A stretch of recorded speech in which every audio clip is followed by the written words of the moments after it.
The function of the session now, the two breakout sessions, one is on the mixed economy, and I should really say that this particular session is in some ways the first of a series of interactions the TASC are going to have in relation to industrial policy.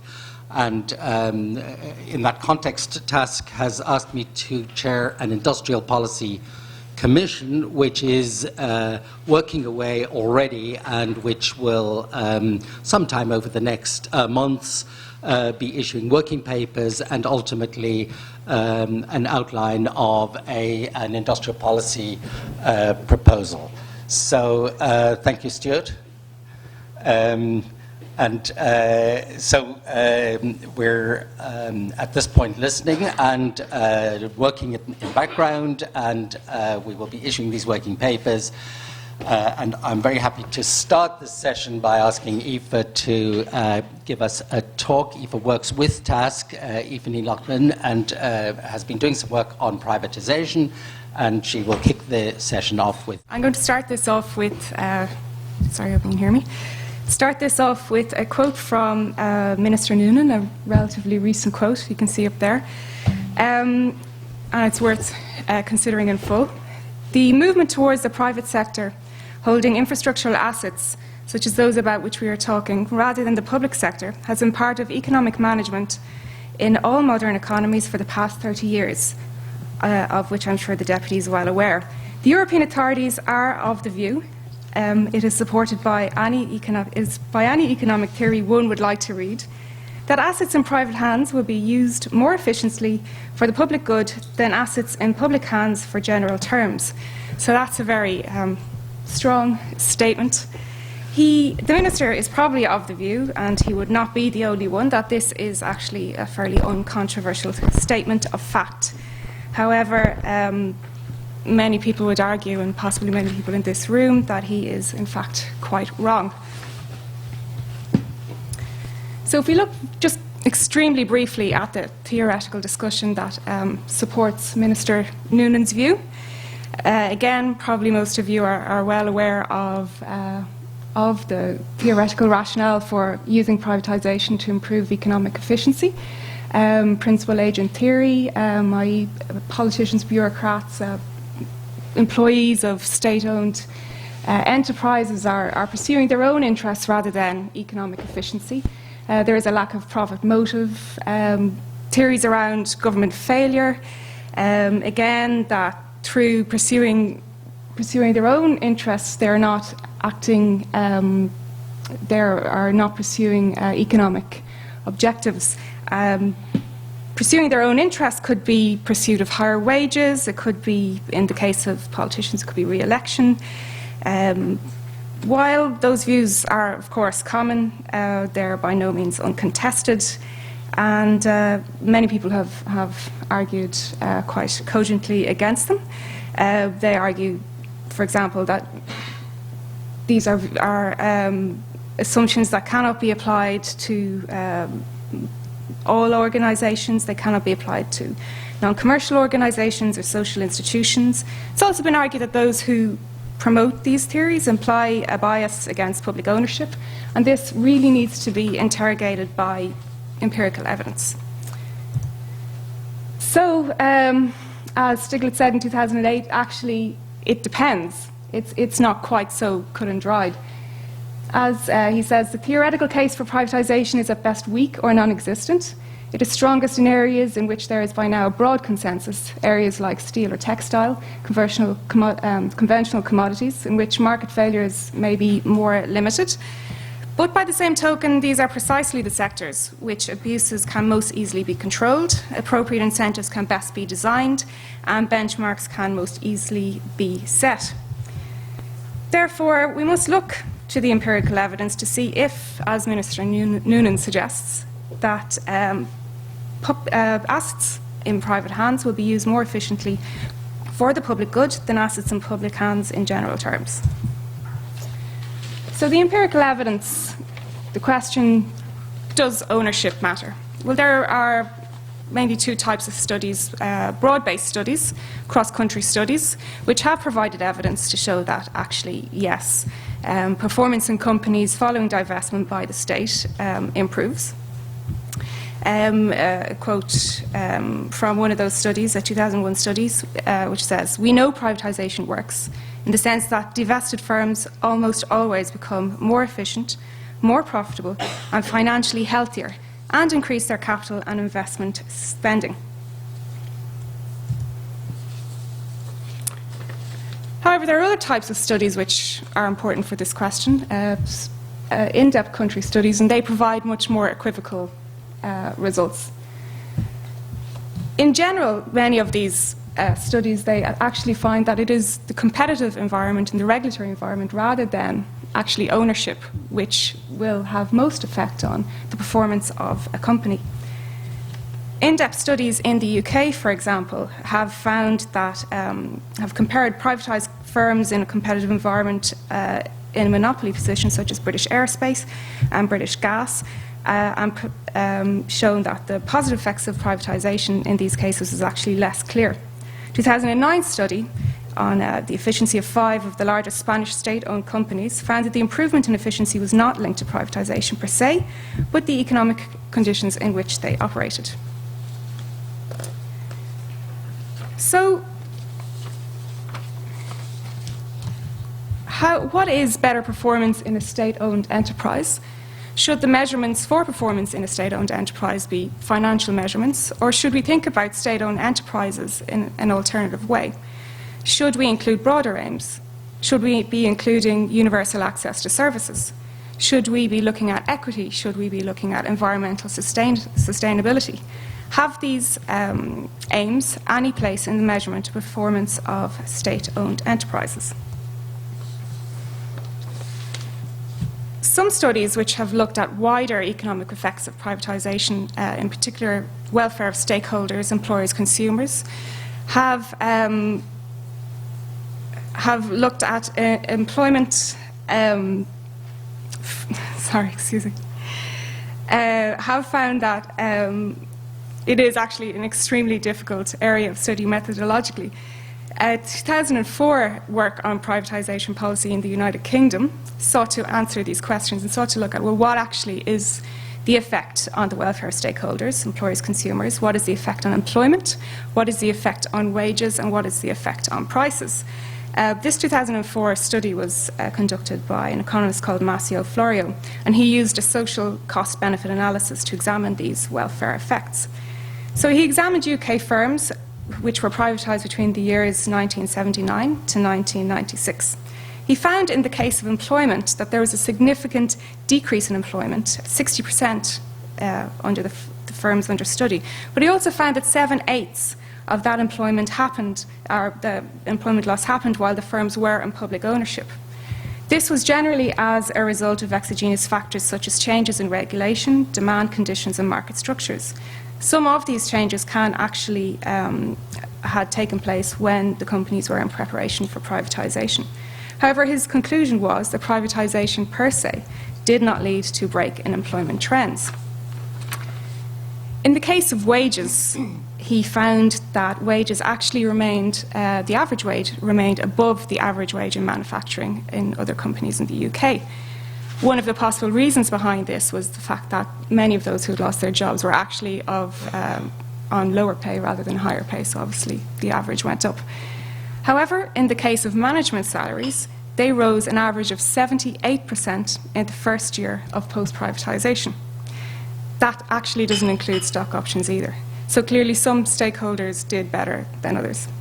Finally, in the area of prices, he couldn't come to any conclusion, but he did find that prices were possibly more affected by changes in competition again and the regulatory environment, and perhaps not actually change of ownership. So now we might look at the experience in Ireland to date. Ireland's history of state-owned enterprises dates back to the 1920s with the development of the Shannon electrification scheme and the ESB. It had originally been envisaged by the government that private operator would run the scheme, but they quickly came to the opinion that electricity generation and supply was too important to be left to the private sector. Since then, public enterprise has been an important tool in the economic development of Ireland. It has included utility companies such as the ESB, Bord Gáis, Telecom Éireann, and transport companies and many natural monopolies, but it also included commodity companies such as Irish Steel and Irish Sugar. Unlike the UK and other European countries, Ireland's privatisation programme didn't begin until 1991, and the motivation for privatising was different depending on the company. Irish Steel and British Irish Line, for example, were privatised because they were poorly performing companies. They needed constant capital injections. The privatisation of Telecom Éireann and Aer Lingus, on the other hand, could possibly be most attributed to ideological motives. So now we move to Eircom, which of course is the most infamous or controversial case of privatisation in Ireland. Until the creation of Bord Telecom Éireann in the early 1980s, the Irish telecommunications industry had been run by the civil service. The creation of this new state-owned enterprise was accompanied by a large-scale programme of investment, an upgrade of telecommunications infrastructure, and it led to much improved services. By the end of the decade, Telecom Éireann had achieved its first year of profit, and it was considered a leader amongst European telecommunications service providers. An empirical study comparing the main European telecommunications organisations at the end of the 1990s in terms of their operational efficiency found that Telecom Éireann was fully efficient. Another study of comparative performance of telecommunications operators between 1978 and 1998 found that productivity in Ireland surpassed those of every other country over the period. So the privatisation process itself began in 1996 with the part sale of the company to a consortium.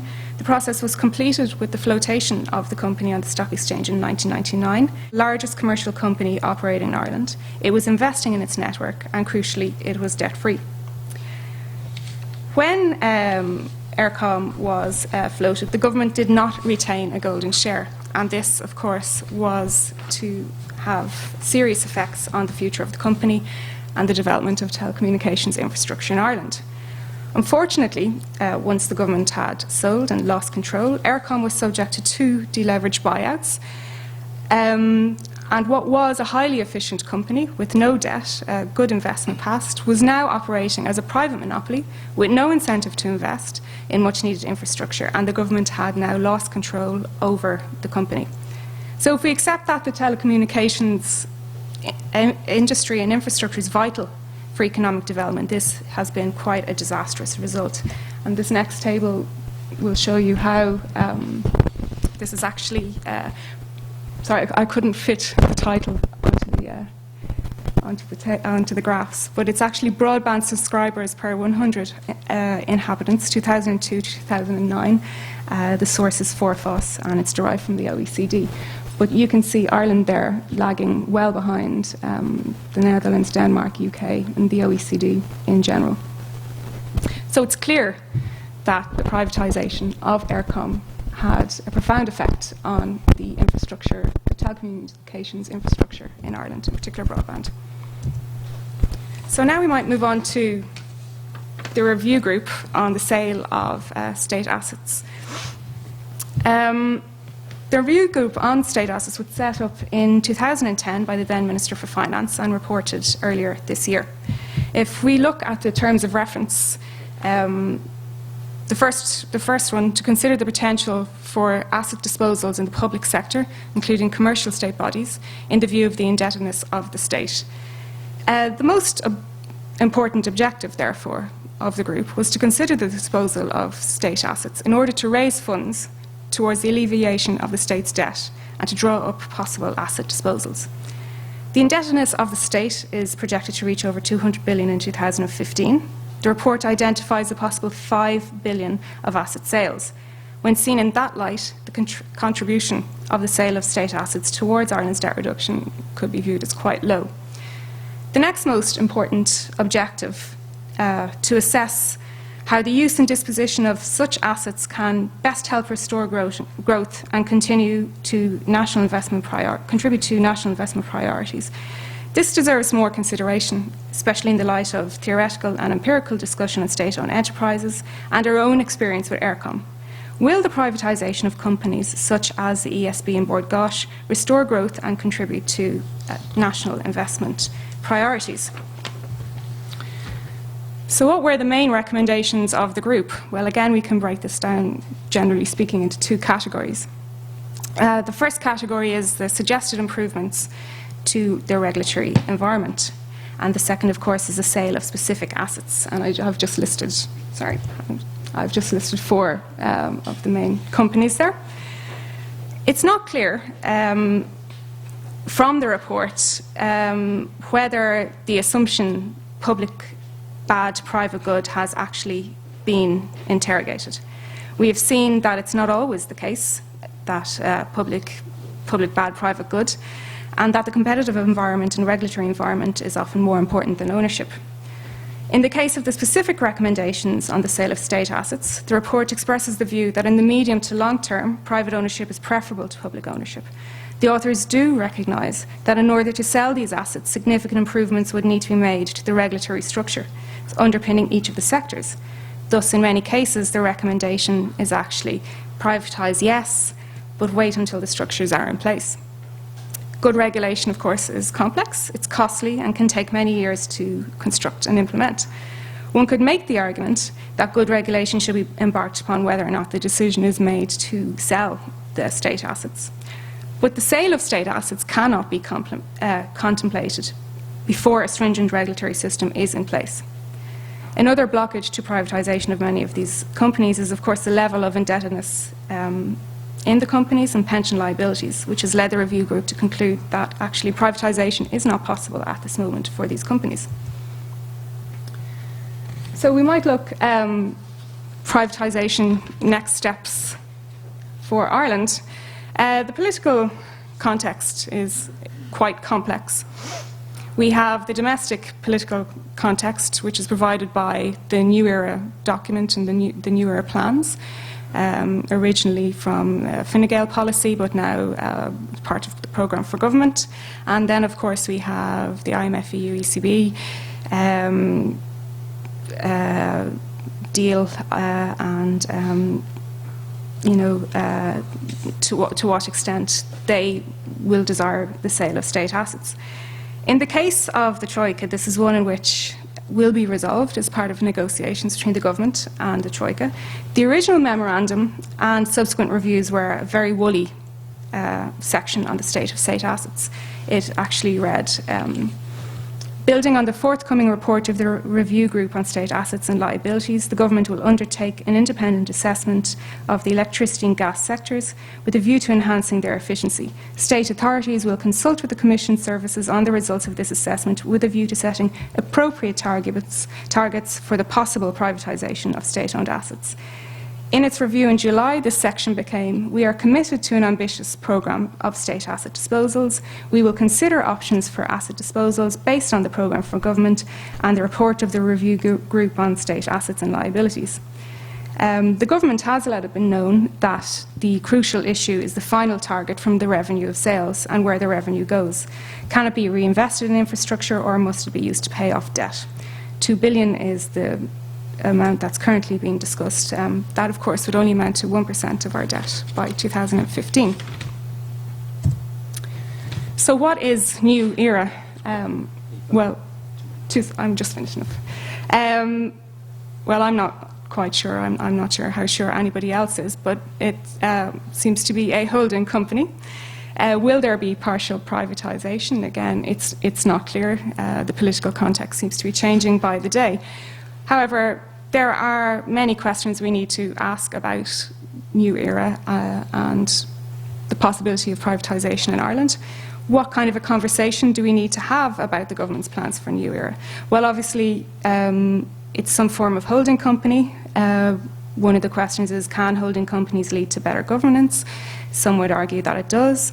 Will the creation of a holding company lead to greater privatisation in state-owned assets over time than currently envisaged by New Era? This is certainly the case in some European countries. Partial privatisation. To To what extent will partial privatisation bring in funds for investment? The ESB, for example, has an ambitious investment programme of €6 billion over the next 10 years. Will partial privatisation make it easier for the ESB to raise funds? Does the ESB actually need to be partially privatised in order to access funds into the future? To what extent will changing the shareholder makeup of these companies change the dynamic of decision making? Private shareholders, of course, will have more of an emphasis on dividends than the state. How will this affect decisions on investment, and how will this affect research and development? And these, of course, are key areas of importance for Ireland's economic recovery. So then, just very briefly, returning to... Okay. Last sentence. Last sentence. Just returning very briefly to Minister Noonan's very bold statement, perhaps we need to be having much broader conversations on the place of state-owned assets in the economy than merely accepting the public bad, private good argument that he's put forth. Thanks. 20 minutes, so not more than 2 minutes on each point, but one of them is very brief indeed, introducing the rest.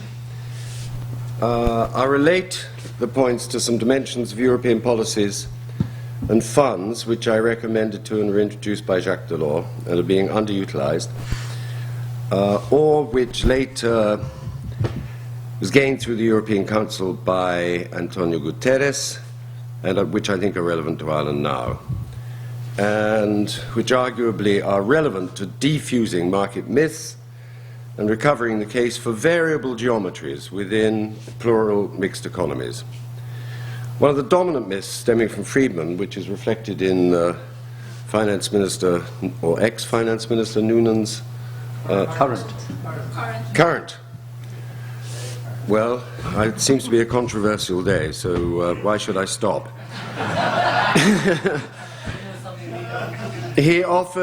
Friedman offered no evidence for this, that the public investment spending crowds out the private sector. With good reason, because the claim was false. Public investment spending does not drain the private sector, but sustains it. It doesn't crowd out the private sector, but crowds it in to higher levels of investment and income. And who owns this stadium? GAA. Which is what? Is it? Athletics Association. Oh, it says private. Yeah. Okay.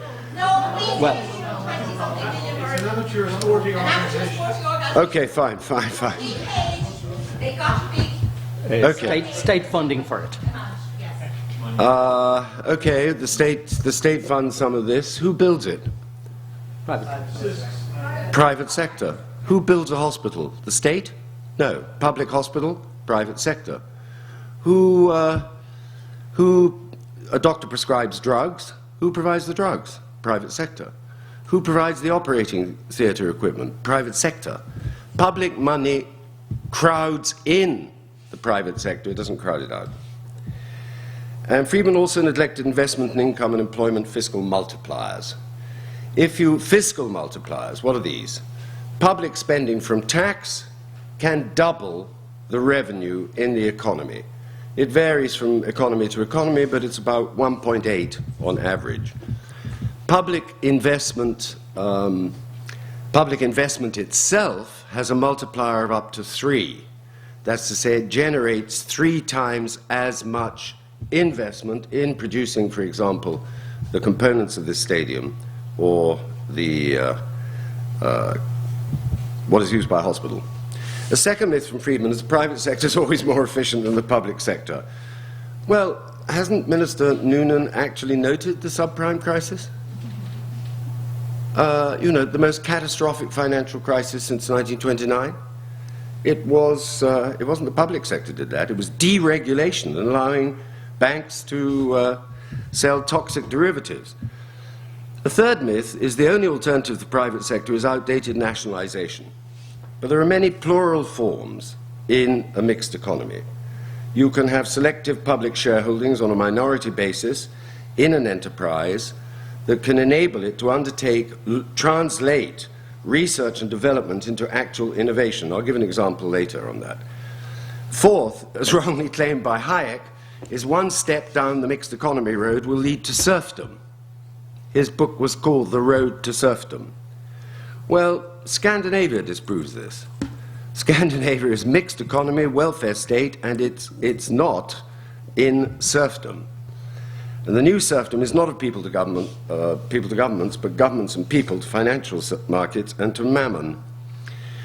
There's no point in owning something unless you can either manage it or influence its management. Gordon Brown was so concerned when salvaging banks to deny that this was not a return to old Labour nationalisation that he refused to manage them and claims now in his book, The First Global Crisis, or whatever it's called, that he felt incensed when banks refused any conditions for such a salvage. The outcome has been entirely counterproductive. Interbank lending is down to 1 month only now in the UK, as bad as the credit crunch in 2008. Banks are not on lending to small and medium firms, private banks, but are recapitalising themselves by charging up to nearly 20% on personal overdrafts. When you call for recapitalisation of banks, remember somebody is paying, and that is the clients of the banks themselves. Besides which, Brown, I seem to have been in the mood to criticise Gordon Brown when I was doing these slides. Gordon Brown displaced and denied his own support in what was called the Red Book for Scotland, which he edited in the 70s. Labour's programme was for selective public shareholdings in leading firms to enable them to sustain long-term investment and innovation rather than be dependent on short-term returns demanded by stock markets, and planning agreements to gain accountability for public money in and public purchasing from the private sector. The case that for governments both owning and managing is not that civil servants should run industry or finance. They shouldn't. They don't know how to do it. Rather, the case is that governments should be able to manage in the sense of gaining strategic outcomes from public ownership that serve rather than disserve the public interest. Now, this was the case with both the successful Italian state holding companies IRI and ENI, IRI and ENI. Their CEOs reported to the government, or in fact, the head of the holding company reported, in the case of ENI, Mattei, reported to the government, but no minister could tell the manager of a subsidiary what to do. Strategies such as the 1957 Italian remit for regional development, obliging state enterprises to locate a major share of their investment in southern Italy, was agreed by Parliament. It wasn't a Fiat act. I don't mean Fiat Motor Company. It wasn't an act in the sense of a Fiat. The French also have been brilliant in relating the strategic aims that public enterprise should fulfill to planning agreements, contrats de programme they're called. In the last hours of New Labour, Business Secretary Lord Mandelson declared that it had much to learn from French industrial policy. He denied that this meant a return to old-style nationalisation. Yet he displaced that each of the examples he gave in the sectors in which he said that Labour had much to learn from France, electricity, nuclear power, high-speed rail and aerospace, were all publicly owned. And without long-term commitment through public ownership to Concorde, which never even covered its development costs, and to the Diamant space launcher, there would be no Airbus industry and no Ariane European launcher. So the Labour government in the UK in the 1970s introduced two state holding companies, National Enterprise Board as modelled on the Italian IRI. I drafted much of that for the executive of the party. By 1979, it was directly or indirectly safeguarding 1 million jobs in British manufacturing, including British Leyland and its joint venture with Honda. Companies such as Ferranti gained from being a part of the NEB. They came in voluntarily. In 1970, taking a public, there was a public shareholding. In 1974, Ferranti had been patenting as many as 100 ideas per year, but only could gain stock market finance to introduce less than a dozen, and sold off the rest, mainly to American companies. Clive Sinclair agreed to come into the National Enterprise Board. In the early 70s, he had 40% of the laptop computer market in the UK. But like Ferranti, he couldn't gain stock market finance for long-term development. He needed to get closer to Silicon Valley. The NEB enabled this by financing and setting up 2 subsidiary companies in the States. Margaret Thatcher knighted Clive Sinclair, arise Sir Clive, but scrapped the NEB. Within 2 years, Inmos and Nexos has failed, and Sinclair was bankrupt. The other state-holding company was the British National Oil Corporation, modelled on the Italian state-holding company Eni. The BNOC quickly learned that the Seven Sisters of the then global oil oligopoly were overstating the costs of extraction in the North Sea by transfer pricing, and informed the Treasury. The failure then was one of political will. The then Chancellor of the Exchequer, Dennis Healey, disregarded this. He succumbed to the threats of the oil majors that if he required higher tax from them, and at that stage any tax, they would pull up their rigs and leave. This is implausible, since they'd already drilled in the North Sea with what were literally sunk costs and would not have quit what at the time was one of the richest oil fields in the world. Labour therefore had its own oil corporation. Taxing them effectively could have generated the fiscal gains which could have avoided the 1975 cuts of $4 billion that Dennis Healey agreed with the IMF. This was the second major cut in public spending Labour had undertaken within a decade. It also left the revenues from North Sea oil to Margaret Thatcher. In 1979, the UK is deindustrialised. There are no major private independent companies now in industry. In the UK, rather than multinational companies such as Toyota, Nissan, BMW, BMW took over British Leyland, then stripped it down to one plant from Mini, with all the components coming from Germany. Major manufacturing in Italy is now either in the Eni or IRI public sector groups.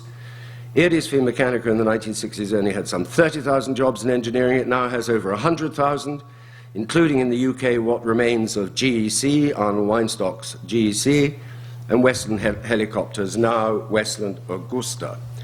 Icons of private manufacturing in Italy, such as in the UK, such as Olivetti or Pirelli, no longer are major global players. The CEO of Fiat, Marchionne, recently threatened to relocate it to Brazil. What Labour was doing in the 70s was a variant of what later became known as public-private partnerships, with the difference the criteria would be public rather than private, including commitment to locating plant in less developed regions and urban areas, translating R&D into actual investment, tripartite negotiations of public money in the private sector by government, management, and trade unions. The planning agreements were based on European continental models. Another case which I argued in the drafting of the 1975 Industry Act was the case for regional development agencies. These were established for Scotland, Northern Ireland, and Wales. I then helped John Prescott draft them for the UK. But to be effective, regional agencies need to be hands-on rather than arm's length. They need to encourage the development of joint innovation trajectories, especially by multinational networking between small and medium firms, rather than subsidizing failure. There is no case for private enterprise to co-finance and gain... When's my 3 minutes up, David? In 2 minutes, you'll have 3 minutes left. Oh, great. Terrific. There's no case for private enterprise to co-finance and gain profit from, rather than contracts for infrastructure, nor to license exploitation of natural resources for the profit of shareholders, nor to manage public utilities for private profit. Ministers who recently claimed, Minister Noonan, that you can read any economic theory you like and find the contrary, are under-informed. Leon Walras, I don't know how many people here studied economics? Anybody? Yeah, you know, as economists, we have heard of Walrasian general equilibrium theory, yes? And pure theory. Walras is one of the icons of mainstream economic theory. But Walras claimed that governments and social institutions were needed to optimize social welfare in a manner that markets alone could not. He worked for about 7 years in the cooperative movement before he decided to become a professional economist, deeply committed to the principle of mutual societies as a means for organizing production, distribution, and credit. He was against private banks. He castigated the neoliberal school of his time, the Manchester School, For its failure to distinguish between pure theory and practice, he stressed that his theory of equilibrium was simply an intellectual construct. He strongly advocated public ownership of land, railways, water supply, and production and distribution of electricity and gas. He recognized the most efficient solution for a railway or for these networks was a single owner-operator. He recommended a middle way between a socialism. He was a socialist. This also is hard. This word is, of course, hardly mentioned in the United States. Between a socialism that may involve too much state intervention and a Manchesterism that doesn't intervene enough. Innovation networking, I recommended to Jacques Delors. He put me on the drafting committee for the 4th Framework Programme. I was an outsider, but because people knew I was reporting to him, they listened to me, and I managed to get the framework programs. A condition of the framework programs was that they would all involve networking. They would all involve an objective 1 region or an objective 2 depressed area. The case was not to subsidize decline or failure, but that Schedule 1 countries and Schedule 2 areas could be brought within the innovation frontier of the more developed regions and areas. I think this is still highly relevant for Ireland and to a European periphery that needs to increase its competitiveness. The periphery cannot simply compete down on costs. Asia's disproved David Ricardo on comparative advantage and proved thereby Adam Smith that when a workforce in Asia and especially China can combine high levels of literacy, high quality infrastructure with the world's most advanced technology, you are competing on absolute advantage. You are not competing on comparative advantage. Ireland has this. You have a high level of literacy and you have a high quality infrastructure. And what I think it needs to do, as does Portugal or other countries, is joint ventures and strategic alliances with other peripheral member states on the basis of innovating up rather than competing down on costs. I think I must be near the end now, yes. Venture capital. Yes? It's fine. Okay. Venture capital. Too much research in universities is only in pure rather than applied science. It's like pure economics rather than applied economics. This is aided and abetted by the framework programs of the EU, in which too many projects are signed off without creating a single new high-tech startup. I checked on the 4th framework program after it. There were about 750 projects which have been signed off without creating a single new job or a single new enterprise. There's also constraint from loan finance rather than equity finance. For this, I suggested and gained Delors' support for a European Investment Fund. I referred to it this morning. The issue of European bonds, net issues attracting funds into the Union, could finance a European venture capital fund. And unlike loans, of course, a private venture capitalist doesn't expect to be repaid in the 1st, 2nd, 3rd or 4th year. They might like to be. But the whole point of venture capital is to enable the launch of firms which can't otherwise get finance for startups. So 1 minute left now. Okay, thanks. At Nice in September 2009, they reduced the European Investment Fund at that stage to guaranteeing equity capital. Useless. By 1999, after 5-6 years, it had only guaranteed 1 billion of ECU. At Nice in September 2009, ECOFIN woke up and committed itself to loans rather than only equity guarantees of 30 billions.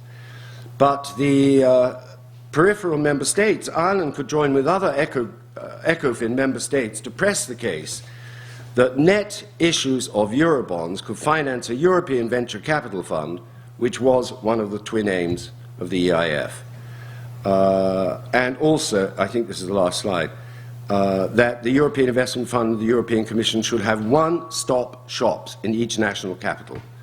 Luxembourg is too far away for the European Investment Fund for a small entrepreneur or 3 people with a good idea. 6 principles, well, the 6 principles are implicit in what I've already said. Thanks. I've ambitiously called my presentation Evaluating Enterprise and Innovation Policy Interventions, Setting a New Agenda. David asked me to talk about my previous work, but it's always safer, I think, to set a new agenda. So that's what I'll do. When I talk about enterprise policy, I see innovation as a part of enterprise policy. And there's a renewed interest into enterprise policy, and it's driven by macro factors, obviously. Unemployment, globalisation, financial crisis. And enterprise and innovation are seen to be maybe the saviours for getting us jobs. And then at a micro level, it's driven by, well, since the last recession, we have different types of firms than we had before. We have what I kind of call new business models. So I'm kind of putting two things out there. Do we need new interventions for these new business models, or do we have the same type of interventions that we always had? And secondly, I'm saying maybe we need new ways to evaluate these interventions. So, for nerds like myself, academics, innovation was always part of our agenda, but it's now very much part of the policy-making agenda. And I just put up a few quotes that shows this. The Innovation Task Force, Ireland's future economic success depends on increasing levels of innovation across all aspects of Irish enterprise. We do not see an alternative path to recovery other than one driven by innovation. 2009 report, innovation levels and creativity in all its dimensions will continue as a central driver of wealth creation, economic progress and prosperity. Enterprise, therefore, needs to remain at the heart of national economic policy, supported by a truly integrated, coherent policy framework. So it's big time on the agenda. And the supports go with this big time on the agenda. Not going to go into this in detail, but if you look at, for example, the 2010, interestingly, are still estimates, right? But if we look at it, 54 million in the first category there invested in R&D programmes. In 2010, 53 million, and so on and so forth. Just to briefly show the kind of figures I'm talking about. The overall funding allocated to Enterprise Ireland for company supports in 2010 amounts to 278 million, which represents a 26% increase on the outturn for 2009. Looking again at the extent of these interventions, Enterprise Ireland's allocation from the Department for 2011 is 307 million. IDA's budget for supports to industry in 2011 is 93 million. Shannon Development has been allocated 3.6 million in exchequer funding to support enterprise in 2011. And the total budget allocation to the enterprise boards in 2011 is 27.24 million. Currently, and I was surprised until I read this recently, there are over 80 different programmes or supports offered by development agencies which either directly or indirectly assist industry. Now, you'd obviously expect with all of these type of interventions and all that money that we'd have a thriving evaluation culture in Ireland. You've kind of guessed the punchline of this. I think we could do a lot better, as I'm going to show now. But to be fair, there is a lack of enterprise policy evaluation in Ireland. It's not just an Irish phenomenon, but I could talk for Ireland, so to speak, on why I think we've got a particularly poor evaluation culture in Ireland, but I haven't time for that right now. So these authors basically make this point that the recent discussions of a new industrial policy, including the types of these networking and clusters and agglomeration economies, they've received very little systematic empirical evaluation. Green and Story write, unfortunately, while enterprise policy is widespread across the developed economies, there is very little evaluation of impact. It is an international phenomenon, but I think it's worse in Ireland. Just briefly, what do I mean by this term evaluation? And the reason I put this up is because I think we tend to bandy it about, evaluation, monitoring. We need to be careful. Evaluation, for me, is about exploring the counterfactual, trying to figure out what would have happened if that assistance didn't occur. It's also trying to figure out what works best and under what circumstances. When we evaluate, sometimes we tend to ignore contexts and time horizons. The next point, it comprises of analytically rigorous attempts to determine the impact of public policy initiatives. And the key challenge, of course, is to highlight the impact of a particular policy intervention. That, of course, is very, very difficult. It's hard to isolate impact. As to why we do it is obvious. For impact, for value for money, and it leads to policy improvements. When I read things about evaluating industrial policy in Ireland, when it's done, I see plenty on impact. Good aim to get value for money, but I don't really see that it leads to much policy improvement. This is not new. Let's look at this. If we go back in time, the third programme for economic and social development in 1969 to 72, we called for evaluation. The White Paper on Industrial Policy in 1984 called for evaluation. The Lochlainn report highlighted the need for evaluation. However, despite all these calls for industrial policy evaluation, it was not until the mid-1990s, when we got the bucket loads of money from Europe under various cohesion structural funds, that it kind of, we were basically told, if we're giving you this money, you have to evaluate. So I summed this up in some work that I wrote in 2004, where I argued evaluation is very much in its infancy in Irish academic and policy-making circles. Just to show, in 2005 we wrote that we estimated that 5.5 billion was spent on direct financial assistance to industry by government agencies between 1980 and 2003. And I'd like to draw your attention to the last couple of lines here, where we say, despite this level of expenditure on industrial development, there has, and as we subsequently argued in that paper, continues to be a poor evaluation culture in Ireland, although some progress has been made in recent years. So basically, 2004, we said it was a poor evaluation culture, then we say there's been improvements. Once again, evaluation is big time on the agenda. Look at this 2010 document from Prof. They want to develop and implement a system-wide evaluation framework.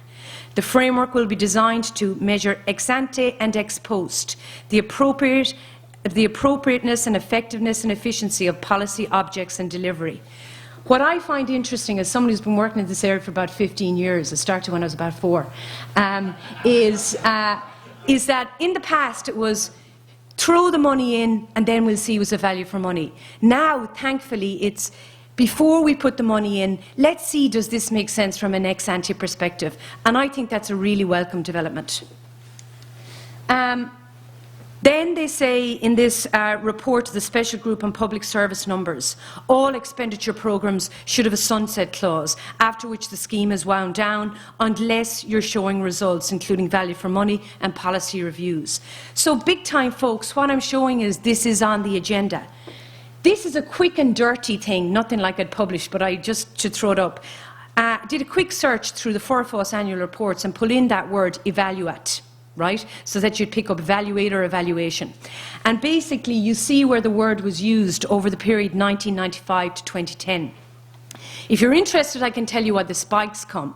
But one thing I will say, is that, and all of the literature shows this, when we have plenty of money, we have very little evaluation.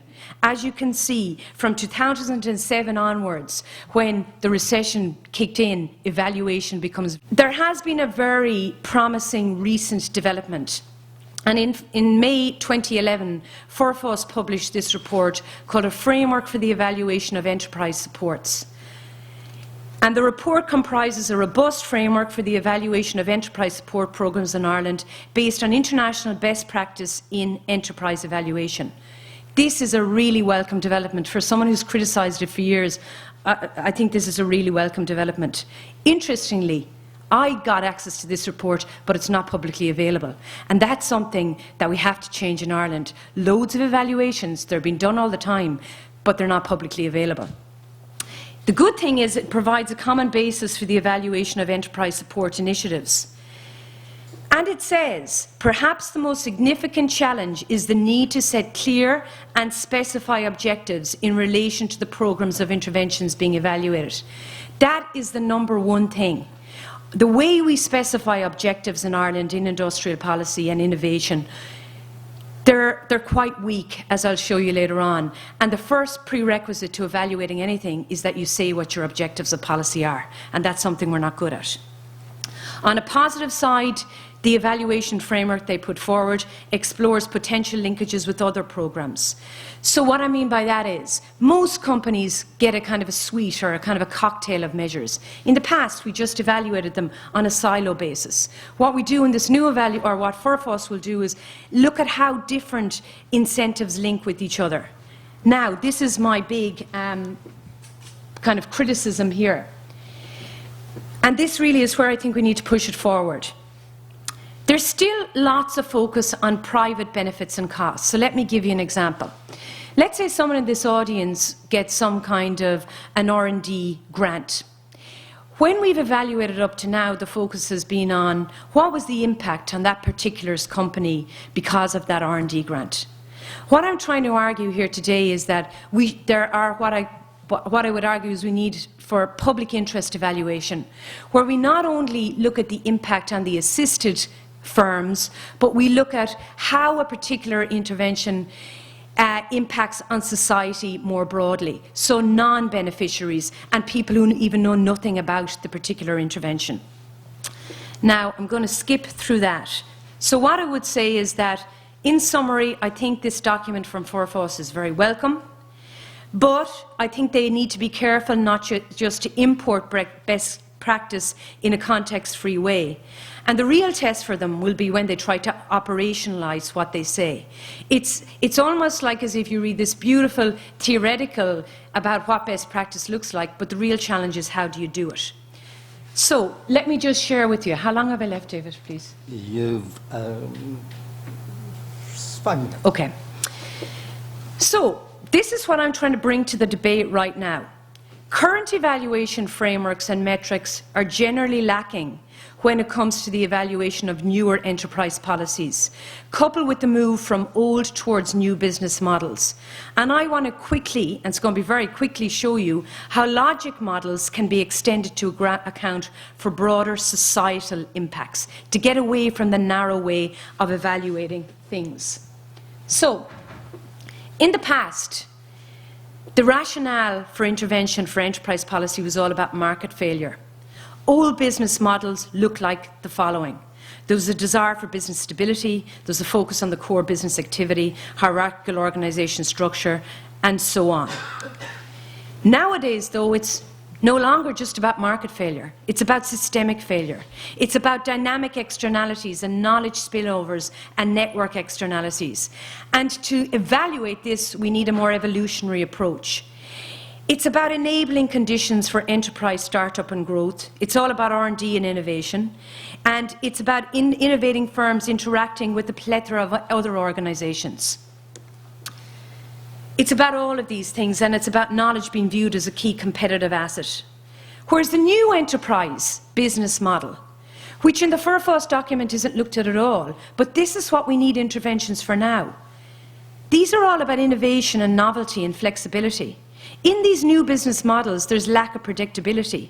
Firms operate as part of networks. There's lots of outsourcing. We invest in human as opposed to physical capital. And the knowledge-based economy rests on intangible assets. So do we need the old ways to evaluate these things? I think not.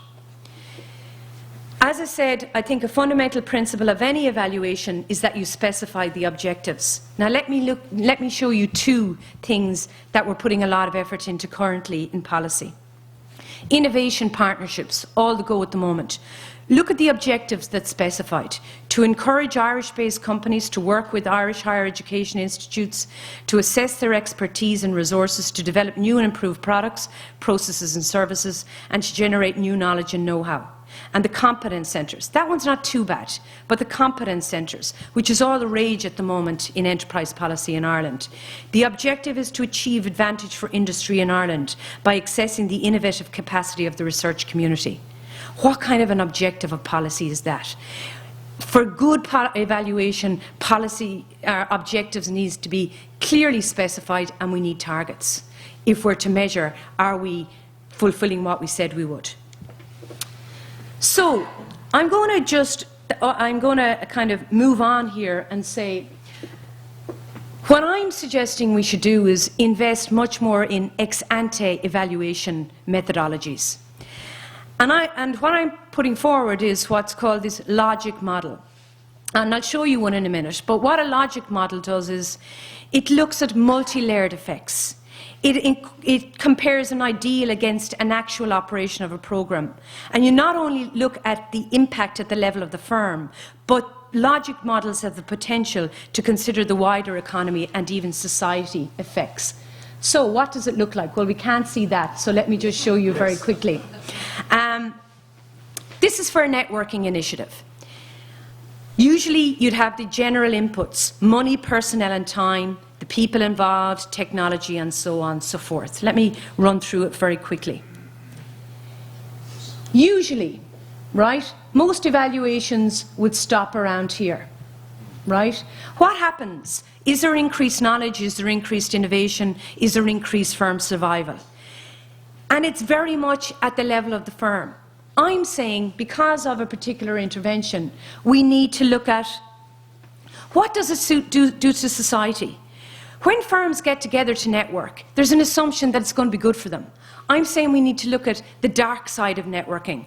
I'm saying we need to look at, for example, when firms get to network together, if you look at the box in the long term, it might be that firms getting together to network, that might lead to firms setting up companies in particular regions, which could have a positive impact on society. Or all these firms networking together in a particular region might have a negative effect on society. So the point that I'm trying to show here is that when we evaluate, it shouldn't just be what's the impact at the particular level of the firm, which is what we tend to do.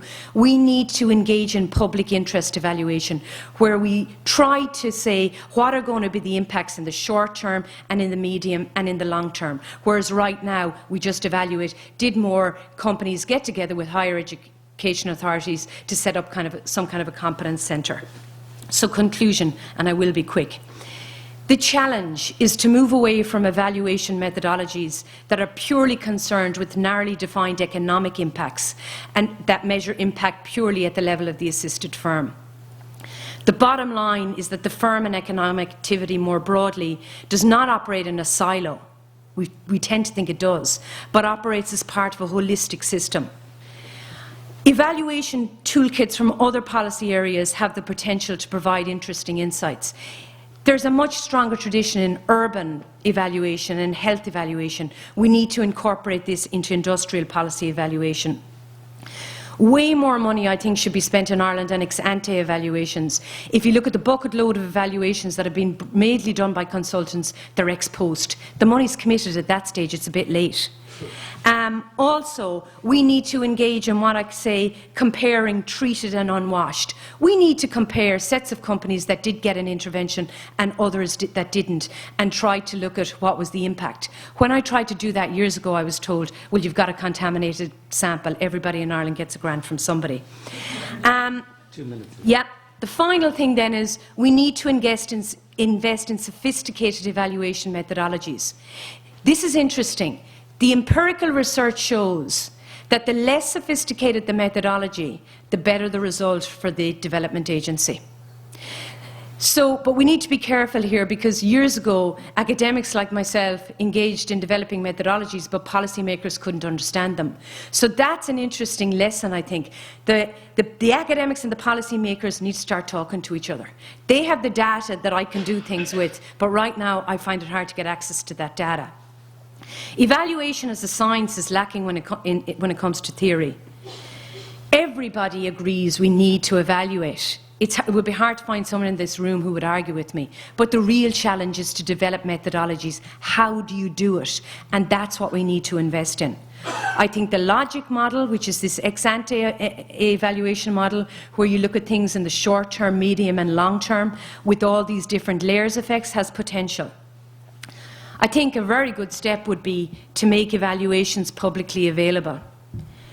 Finally, I would say, most importantly of all, now when we don't have bucket loads of money, can we not sit down and define once and for all what the objectives of our policy should be? And this is not only industrial policy, but all policy interventions. Because at least then we might be able to evaluate performance against objectives. And then finally, If we do decide to go back to old kind of policy interventions with job subsidy schemes and things like this, what I'm trying to argue today is that we need to find new ways to evaluate them. Thank you very much.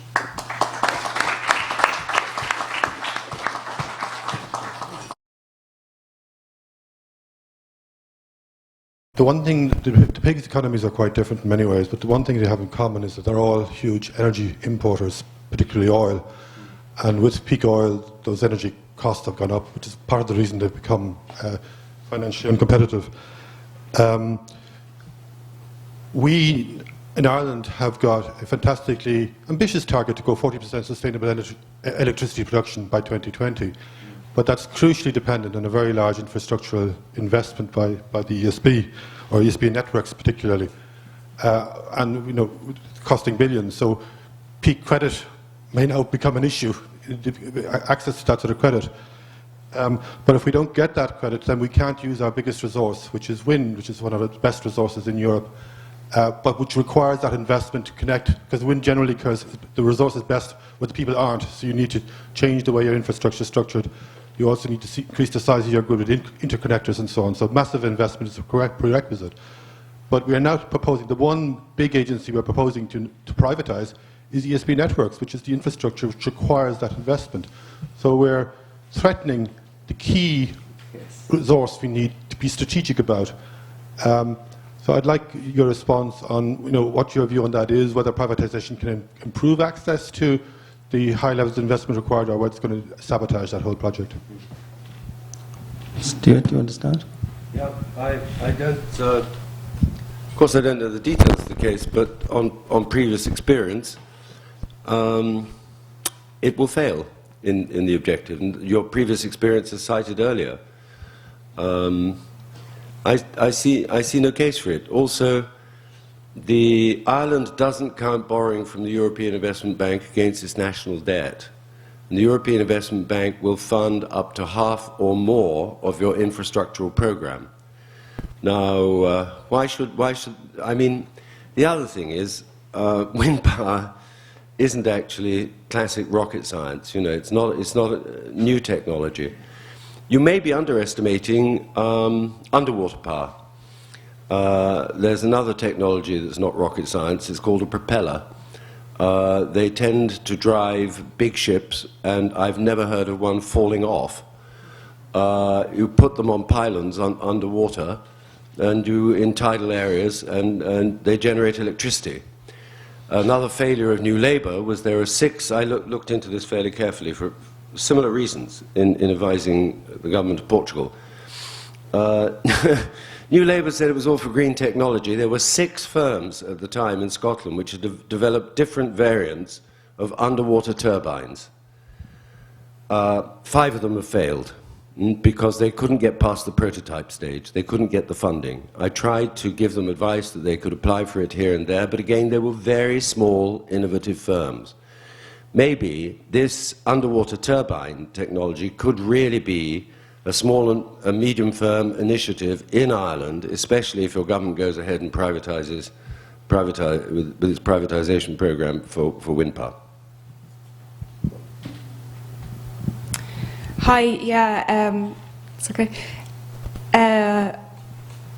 Just from what I got from your question, you're wondering whether or not the privatisation of ESB or ESB networks is advisable in the current situation, and I would tend to agree. ESB, as I mentioned, has an extremely ambitious programme of €6 billion over 10 years to invest.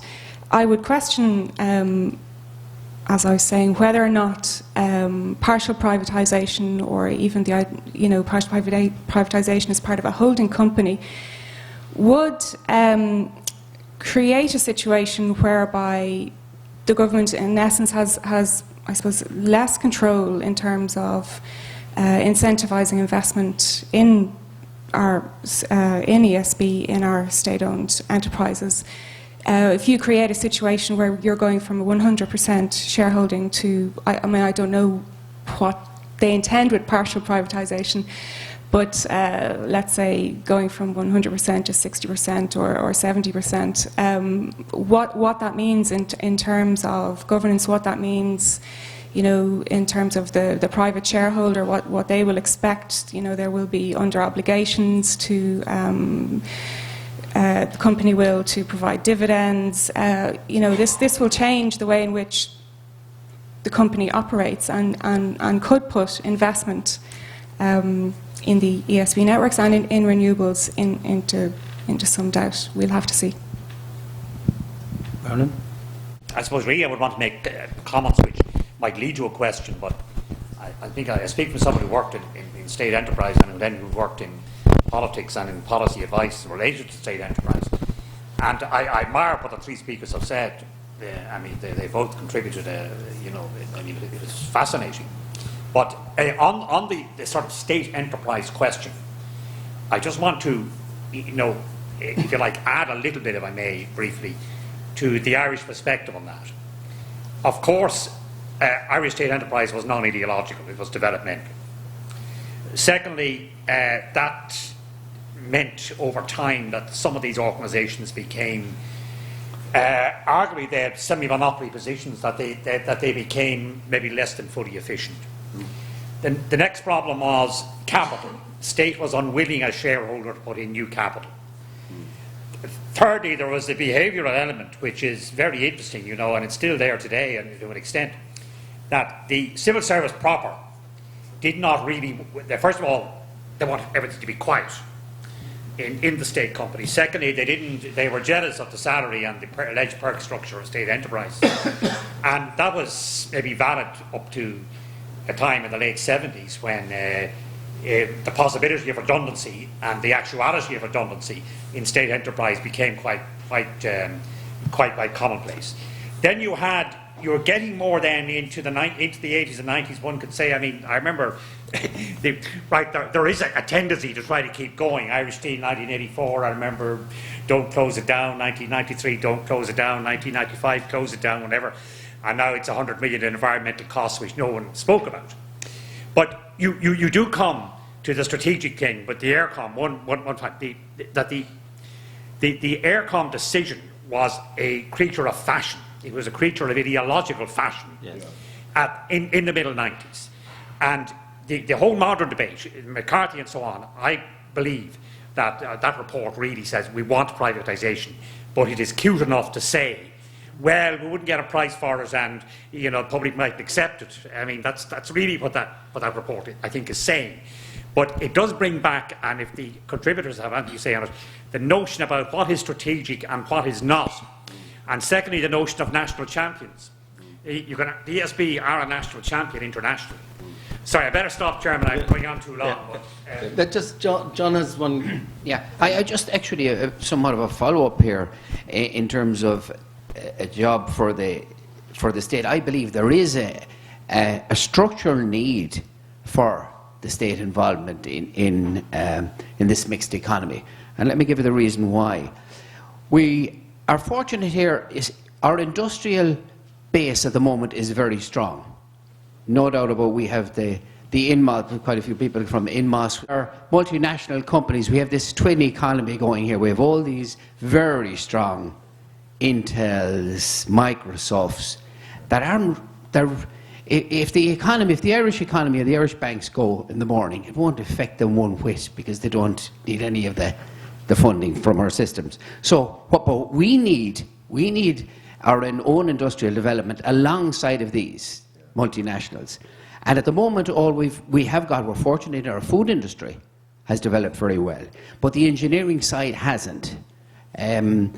So other than cement roads done, I don't know that I could quote any company on the Irish stock market that's an Irish engineering company, off the top of that. So the equivalent actually exists in the ESBs and the other state enterprises. So whether they set up companies themselves or help to support to set up companies might be another way around, because it isn't just the one model, it's a mixed economy. So that may be, because from what I've seen in other countries developing, like for example, if we don't have a big military complex, hallelujah, or hopefully we won't need such a thing. But in other countries, I did notice now, like a recent visit to China, they're developing their high-tech industry, and one sector of it, of course, is funded by military research. So they're able to have very strong indigenous, as well as copying the multinationals, their own. So we have to have that ourselves, and the only way I can see it is through the state enterprise. Thank you. We're going to go to the speakers, because otherwise we're going to run out of time, and we have enough questions on the table at the moment to give them something to chew on. So we'll give the speakers a couple of minutes each, and then we'll see how much time we have left for other questions. Thanks. Well, I should be uncharacteristically brief, I think. Any presentation one makes in 20 minutes, you cannot really qualify enough. So to be frank, it comes over as probably quite dogmatic. But why brief?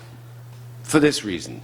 At the very time that in Italy, from nothing, Eni was developing and countervailing the oil majors, and that Eri was turning round unprofitable heavy engineering to become a major force, partly through defense contracting in Finmeccanica, the publicly owned Italian post office regularly burned mail it had not delivered. Public of itself is not necessarily good. Private of itself is not necessarily bad. And I very much liked your evaluation paper, ex-ante evaluation paper, as well as the other contribution. So actually that's quite characteristically unbrief. I've taken at least my full 2 minutes. Yeah, just very briefly on the mix thing, I think we often go wrong on that. When I think about mix, it's not only public and private, but indigenous, foreign. All the talk now is about services. Manufacturing is very valuable for this economy, but we tend to kind of lose the run, and it's how the mixes can interact with each other. And then, you know, the striking thing really about the report on the review of state assets and liabilities is the extent to which that's not really covered.